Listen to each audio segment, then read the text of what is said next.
Bom dia, paz do Senhor a todos. Eis-me aqui novamente para nós darmos continuidade à nossa leitura bíblica, né? Que nós estamos quase lá, quase chegando no livro de Apocalipse. Hoje nós iremos entrar no capítulo 7, né? Do versículo do livro de Marcos. Que Deus possa nos acompanhar, nos guardar, nos dar discernimento e sabedoria para entender cada vez mais a palavra, amém? No capítulo 7 fala sobre Jesus repreendendo os escribas e os fariseus. Versículo 1. Se ajuntaram a ele os fariseus e alguns dos escribas que tinham vindo de Jerusalém. São líderes religiosos, viu, irmãos? Os quais, vendo que alguns dos seus discípulos comiam pão com as mãos impuras, ou seja, sem lavá-las, os repreendiam. Porque os fariseus e todos os judeus não comem sem lavar as mãos muitas vezes, conservando assim a tradição dos anciãos. E quando voltam do mercado, se não se lavarem, não comem, e muitas outras coisas que recebam para observar, como lavar os copos, os jarros, os vasos de metal e as mesas. Eles tinham, irmãos, esse certo modo religioso de lavar essas coisas que não valia para nada. Depois perguntaram-lhes os fariseus e os escribas, por que teus discípulos não andam conforme a tradição dos anciãos, mas sim comem com o pão com a mão, sem as mãos por lavar? E ele respondendo disse-lhe, hipócritas, bem profetizou Isaías acerca de vós. Como está escrito, este povo com os lábios me honram, mas seu coração está longe de mim. E em vão, porém, me honram ensinando doutrinas que são mandamentos de homens. Porque deixando os mandamentos de Deus, retendes assim a tradição dos homens, como o lavar dos jarros, dos copos, e fazeis muitas outras coisas semelhantes a essas. E dizia-lhes, bem validais os mandamentos de Deus para guardardes a vossa tradição. Porque Moisés disse, honrai teu pai e tua mãe, e quem maldizer, ou o pai ou a mãe, morrerá de morte. Porém, vós dizeis, se um homem disser ao pai ou à mãe aquilo que poderias aproveitar de mim e corbã, isto é, oferta ao Senhor, e nada mais lhes deixais fazer por seu pai e por sua mãe, invalidando assim a palavra de Deus pela vossa tradição, que vos ordenastes. E muitas coisas fazeis semelhantes a esta. Jesus explica o que contamina. E chamando outra vez a multidão, disse-lhes, ouvi-vos todos compreendei. Nada há fora do homem que, entrando nele, o possa contaminar. Mas o que sai dele, isso é o que contamina o homem. Se alguém tem ouvidos para ouvir, ouça. Depois, quando deixou a multidão e entrou em casa, seus discípulos o interrogaram acerca desta parábola. E eles disse-lhes, assim também vos estás. Compreendeis que tudo que de fora entrar no homem não o pode contaminar, porque não entra no coração, mas no ventre e é lançado fora, ficando puras todas as comidas.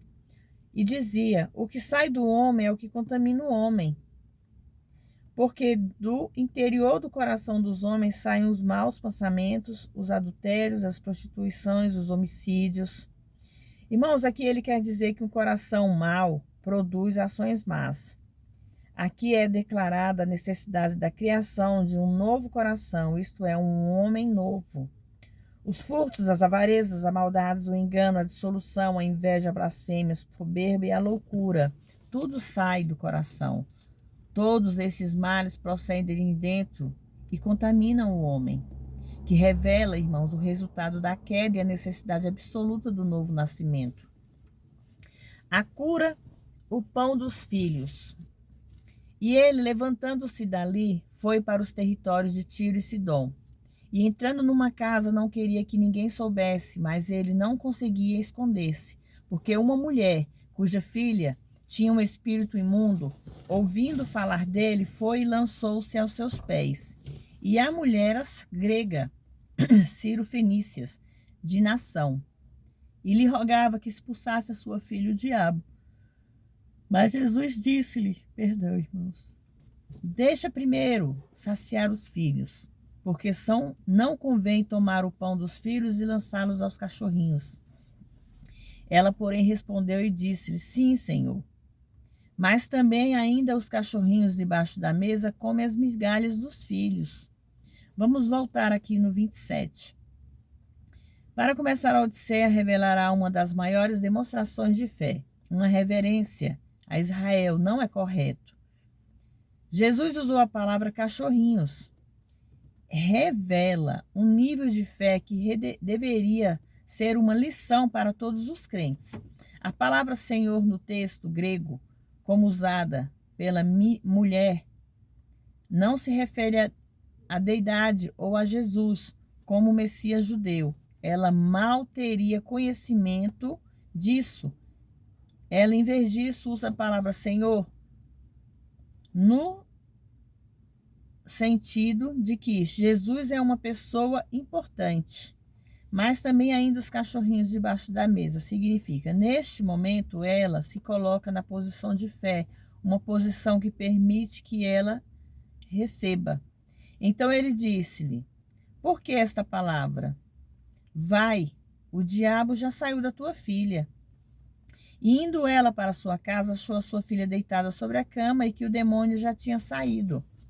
Jesus cura surdo e cego, surdo e gago.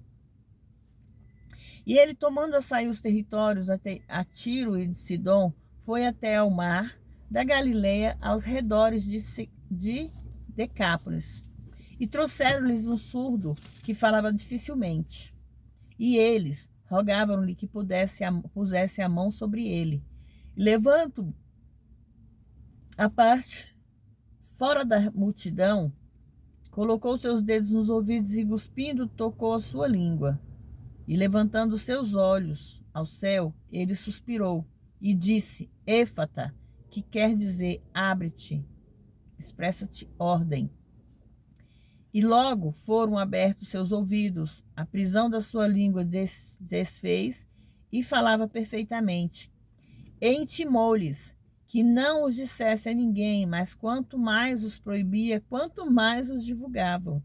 E admirando-se sobremaneira, diziam, tudo faz bem.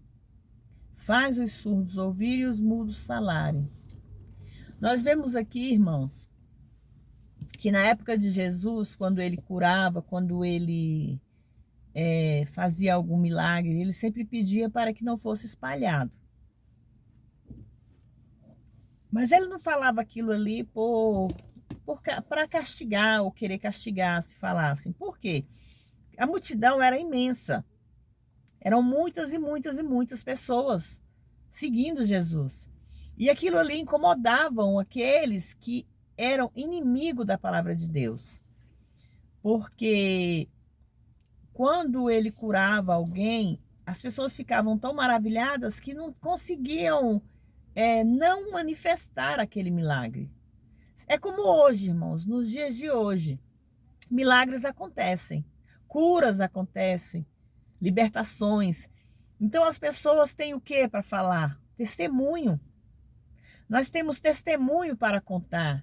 Deus nos curou, Deus nos libertou, Deus tirou-nos da droga, Deus nos tirou do vício, Deus nos tirou da prostituição, Deus nos tirou... É Deus, Ele faz tudo, somente Ele é capaz de mudar nossas vidas. Irmãos, eu até devo, isso a vocês, que eu falei que um dia eu ia entrar aqui no canal e ia contar um pouco da minha história para vocês. E eu ainda pretendo fazer isso com fé em Deus. Contar um pouco da minha história para vocês e mostrar para vocês o lugar que Deus me tirou. Deus me tirou de um lugar sujo, de um lugar imundo. Eu digo isso para vocês por experiência própria, porque eu sei o que eu vivi na minha vida. Eu sei o que eu vivi, eu sei o que eu fiz, eu sei o que eu passei. Mas eu sei que hoje eu estou curada, hoje eu estou liberta. Porque Deus me tirou daquela vida, Deus me tirou daquele lugar. Foi Deus que me limpou, foi Deus que me purificou. Não vou dizer para vocês que eu sou santa, mas hoje eu estou aqui trazendo a palavra de Deus para que as pessoas possam entender o que Deus faz de bom em nossas vidas, o que Deus nos permite fazer, né? Deus nos permite coisas que nem nós mesmos acreditamos, irmãos. Quando acontece algo que a gente sabe que Deus está fazendo ali naquele momento, nós ficamos tão maravilhados que a única coisa que nós queremos é espalhar, é falar, é dizer. Essa semana eu estava ouvindo uma pregação e eu participei da pregação ali, ouvindo, orando junto. E Deus enviou ali naquele momento a cura. E eu sei que eu fui curada. Porque Deus fez um milagre na minha vida. E assim como Ele faz na minha vida, Ele vai fazer na vida de vocês. E eu vou ter um testemunho para contar. Porque eu sei que Deus me curou. Deus tirou aquela coisas que estavam me incomodando. Eu estava numa situação, irmãos, que eu estava com medo de simplesmente parar. Simplesmente não saber o que dizer. Mas Deus ele é tão maravilhoso que Ele vem e Ele mostra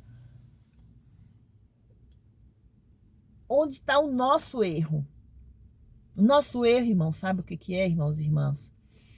É porque se nós passarmos por qualquer tribulação, a gente já quer desistir. A gente já quer entregar os pontos. A gente não quer acreditar que a gente tem que agradecer a Deus por tudo. Pelo bom, pelo mal, pelo ruim. Temos que agradecer a Deus pelas coisas boas, pelas coisas ruins. A gente tem que agradecer a Deus pela cura, pela enfermidade. A gente tem que agradecer a Deus por estar vivo, por respirar. Independente do que você passar nessa vida, irmãos, agradeça todos os dias a Deus. Porque eu agradeço a Deus todos os dias. Mesmo estando passando por uma batalha, porque eu estou passando por uma batalha, irmãos. Tanto é que eu repito novamente para vocês, orem pela minha saúde, orem por mim, irmãos. Quanto maior uma corrente de oração, maior é nossa fé, maior é nossa crença, maior é nossa cura, maior é nossa libertação. Assim como eu estou aqui desse lado orando por cada um de vocês, que vocês possam orar por mim. Deus, Ele é maravilhoso, Ele ouve cada um de nós, Ele ouve nossas orações, nossas súplicas. Então que nós possamos agradecer a Deus por tudo que Ele tem feito em nossas vidas, tudo que Ele está fazendo em nossas vidas, irmãos, porque todo dia Ele faz. Só o fato de nós estarmos aqui juntos, ouvindo e lendo a palavra de Deus, já é uma bênção em nossas vidas. É Ele que está permitindo esse canal, é Ele que está permitindo eu estar aqui falando com vocês, é Ele que está permitindo vocês entrarem aqui para ouvir a palavra. Não é eu. Que Deus possa dar discernimento e sabedoria à vida de vocês para que vocês possam entender cada vez mais. Amém? Que nós possamos entregar a Deus todas as nossos maléficos, né? Nossos problemas, nossas depressões. Nossas não, que não são nossas, irmãos. Eu já estou falando até errado. Nós temos que entender que nada de ruim é nosso.